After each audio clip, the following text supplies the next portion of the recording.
The page you're looking at right now went through a real assembly line to get here, in under 100 milliseconds.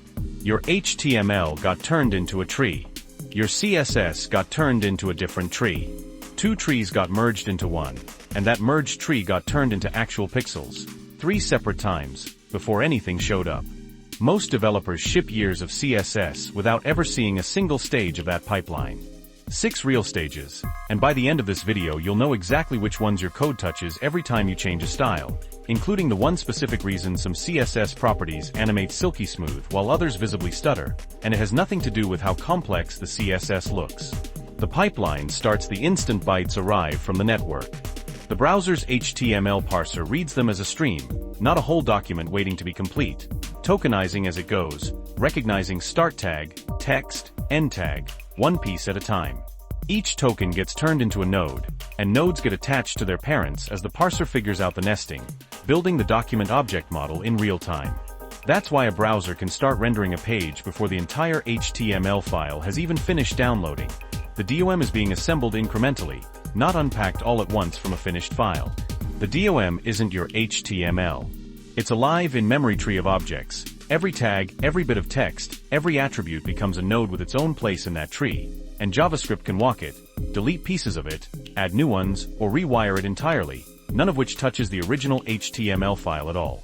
Once you understand the DOM as the tree the parser built, a huge amount of front-end behavior that looks like magic stops being magic. The parser is also far more forgiving than most developers realize. Forget a closing /p tag, leave a table missing its body, nest tags in an order that technically isn't valid. The tokenizer doesn't stop and throw an error the way a strict XML parser would. It follows a documented error recovery algorithm, silently inserting the missing tags in the positions the spec says they belong, and hands you back a well-formed tree regardless. That's a deliberate design choice going back to the web's earliest days, not an accident. The DOM you inspect in DevTools is frequently not the exact markup you wrote. It's the markup after the parser quietly cleaned up after you. While the DOM is being built, every style sheet the browser encounters goes through the identical process, parsed into its own tree, called the CSS object model, mirroring the structure of your selectors and rules instead of your tags. But CSSOM construction has a rule the DOM doesn't. The browser can't consider a CSSOM finished until every byte of every style sheet blocking it has arrived, because a rule at the very end of a file can override one at the very beginning, and there's no way to know the final computed style for anything until the whole cascade is in. That's the actual reason render blocking CSS is a real performance term and not just jargon. Your HTML parser can pause and resume as bytes trickle in. Your CSSOM can't safely show you anything until it's completely done, because showing a half-computed style would mean showing something that might be wrong. Every link rel equals style sheet you add is one more file the browser has to fully receive before CSSOM can finish, and CSSOM has to finish before the pipeline can move forward at all, which is the real reason bundling style sheets into fewer files, and putting them as early as possible in the document, is such old, persistent performance advice. It isn't superstition. It's a direct consequence of one specific rule about when this one specific tree is allowed to be considered done. With both trees built, the browser merges them into a third structure, the render tree, which combines every DOM node with its final computed styles from the CSSOM into one map of what actually needs to appear on screen. Not every DOM node makes it in. Anything style display, none gets dropped entirely at this stage, because it genuinely doesn't need layout, paint, or anything downstream. That's different from visibility. Hidden, which does make it into the render tree, still gets a position and a size calculated for it, and simply isn't drawn. The space is still reserved, the element is just invisible sitting there. Same DOM node, same CSSOM rule category. Two completely different fates in the render tree depending on which one property you picked. The render tree also contains nodes that were never in your HTML at all. A colon before or colon after pseudo-element with content set exists nowhere in the DOM. No tag for it. Nothing JavaScript can directly select the way it selects a real element, but the render tree still synthesizes a genuine node for it, with its own computed style and its own place in layout and paint. The render tree, in other words, represents what actually needs to appear on screen, which is a slightly different question than what your markup literally contains. The render tree only knows what should exist and how it's styled. It has no idea yet where anything actually sits or how big it actually is. Layout, sometimes called reflow, is the stage that walks the render tree and calculates the exact box for every single node, its width, its height, its X and Y position on the page, accounting for the box model, flexbox, grid, whatever positioning system is in play. This is genuinely the most computationally expensive stage in an entire pipeline, because a change to one box can ripple outward, resize a parent, and every child that depends on that parent size has to be recalculated too. Drag a browser window to a new width, and you're not just resizing one element. You're forcing the layout stage to recompute the box for essentially every node on the page in a single pass, because width is exactly the kind of property that cascades its effects downward through the whole tree. Layout produces a set of boxes with exact geometry. Paint is the stage that actually fills in the pixels, text glyphs, background colors, borders, shadows, images, for every one of those boxes in memory, following the same stacking order your CSS z-index and DOM order define.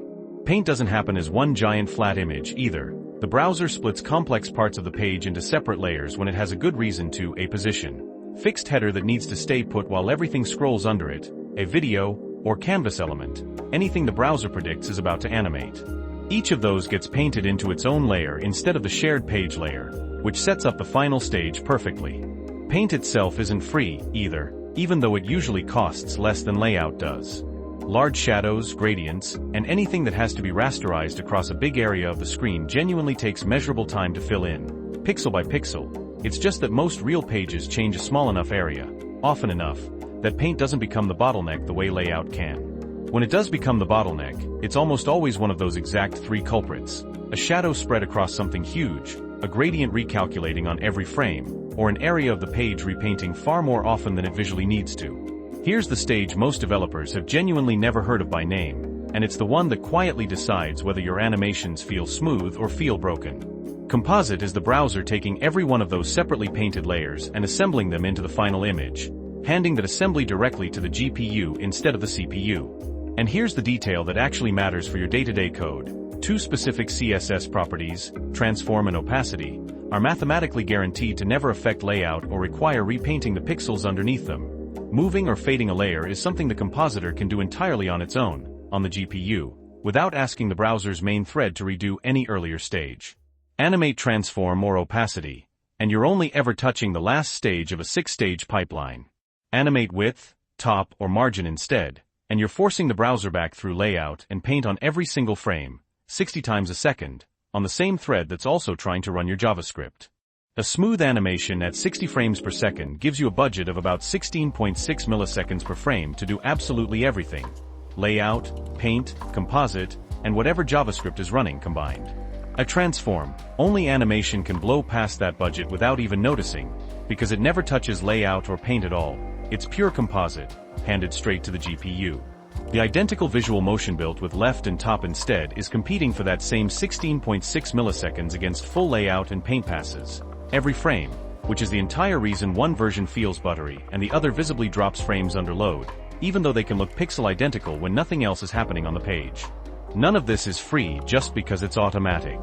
Reading a layout-dependent property, offset height, get bounding client rect, anything that forces the browser to answer where exactly is this right now, while you've also just changed a style earlier in the same function forces layout to run synchronously, immediately, right there, instead of waiting for its normal turn.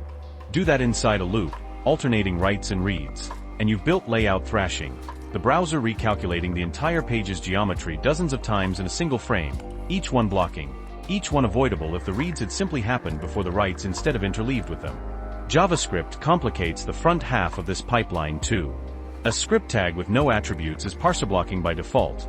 The HTML parser hits it, stops building the DOM completely, downloads and executes that script, and only then resumes, because the script might use document, write and change what comes next. Async breaks that block by downloading in parallel and executing whenever it's ready. DOM construction be damned. Defer downloads in parallel too, but waits to execute until the DOM is completely finished, preserving your script's original order relative to the others. Same 6-stage pipeline underneath. 3 genuinely different relationships to when it gets allowed to run. So here's the actual framework, the one that replaces just try changing things and see if it gets faster. First question, does this style change affect layout, position, size, box model, or is it compositor only, meaning transform or opacity? That answer alone predicts whether you're paying for stages 4 and 5 or skipping straight to stage 6. Second question, are you reading a layout property anywhere near a write, in a loop or otherwise? And could that read happen before all the writes instead of tangled up with them? That's the entire fix for layout thrashing, every time. Third question. Does this script need to run before the DOM exists, after it exists, or does the order genuinely not matter? Because that's a straight line to whether it should be a plain blocking tag, async, or defer. Run that against something concrete. Say you're building a modal that slides in from the side when a button is clicked. Sliding it into view is a position change. Animate it with transform. Translate X instead of adjusting left. And you skip layout and paint on every frame. Straight to composite. Question 1 answered before you write a line of code. If that same click handler also needs to measure the modal's height right after inserting it into the DOM, do that measurement once, before you start writing any styles back. Not read-write in a loop, and you've dodged layout thrashing. Question 2 answered. And if the script wiring up that button doesn't need to run until the whole page exists, defer it and stop making it compete with parsing. Question 3 answered. 3 questions, and a genuinely common UI pattern goes from felt kind of slow, not sure why to fully explained.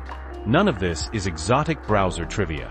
It's the actual 6-stage pipeline running underneath every single page you've ever shipped, every time a style changes, every time a script tag loads, DOM, CSSOM, render tree, layout, paint, composite, in that order, every time.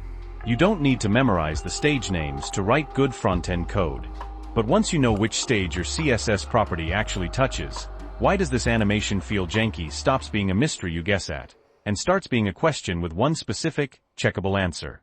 If you want to see what's happening on the other side of that network request before any of this pipeline even starts, go watch Operating Systems Explained on this channel next.